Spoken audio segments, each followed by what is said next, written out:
Sa mga kapwa ko Pilipino, malinaw na nakasaad sa konstitusyon, walang sinumang senador ang maaaring lehitimong tumayo bilang Pangulo ng Senado batay lamang sa 12 boto. Ito ay pinagtibay sa ilalim ng 1987 Constitution. Sa Article 6, Section 16, Subsection 1 ng 1987 Constitution.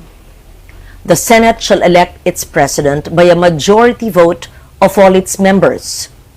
Ang ibig pong sabihin, makakapaghalal lamang ng isang Senate President kung makakuha siya ng mayoryang boto ng lahat ng miyembro ng Senado. Ayon po sa konstitusyon, 24 ang kabuuang bilang ng mga halal na senador.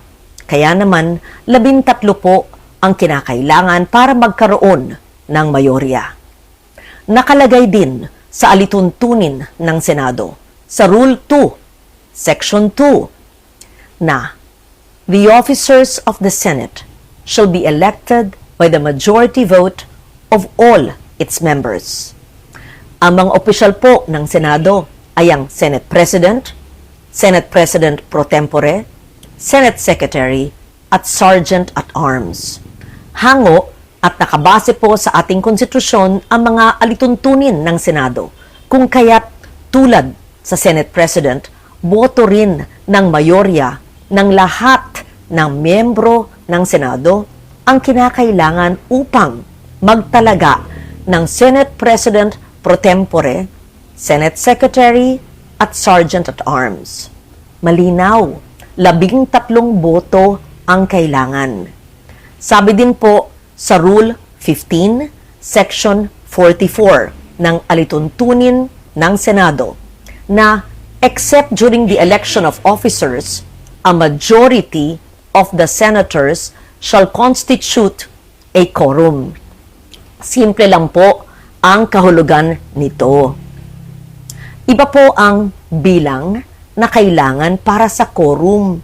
Iba rin po ang bilang na kailangan para po sa eleksyon. Kapag eleksyon po ng mga opisyal ng Senado, kailangan ang mayoryang boto ng lahat ng miyembro ng Senado upang sila'y mahalal. Kaya naman, sa kabila ng aking paggalang sa aking mga kasamahan, labag sa konstitusyon at alituntunin ng Senado ang nangyaring pagtatalaga ng Senate President pro tempore, Senate Secretary, at Sergeant at Arms dahil 12 senador lamang ang nasa plenaryo na bumoto.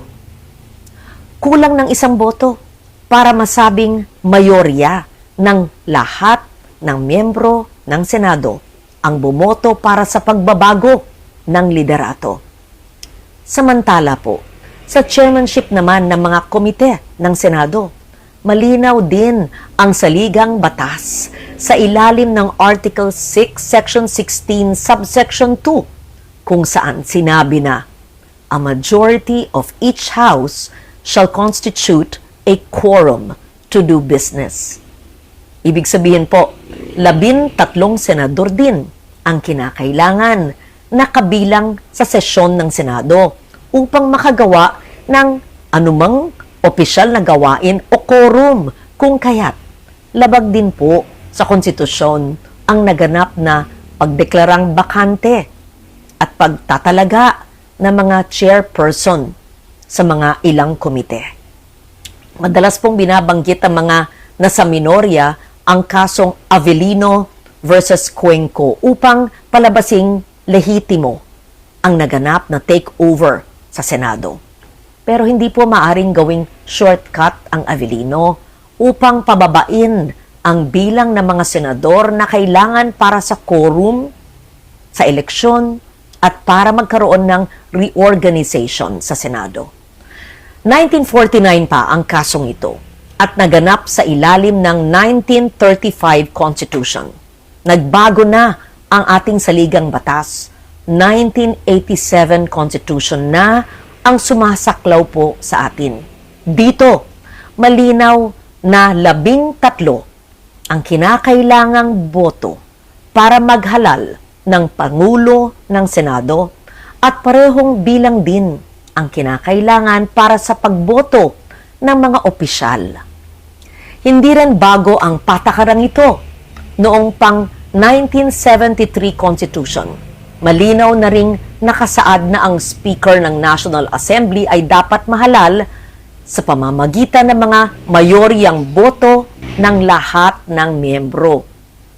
Kung tatanggapin natin na maaring basta-basta na lamang bawasan ang bilang ng mga senador na kinakailangan para sa eleksyon ng mga opisyal at pinuno ng mga komite, malaki ang magiging epekto nito sa operasyon ng mataas na kapulungan.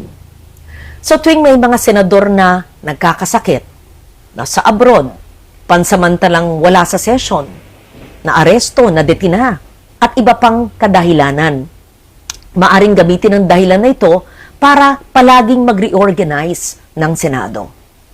Pag nangyari po yun, hindi na representasyon ng taong bayan.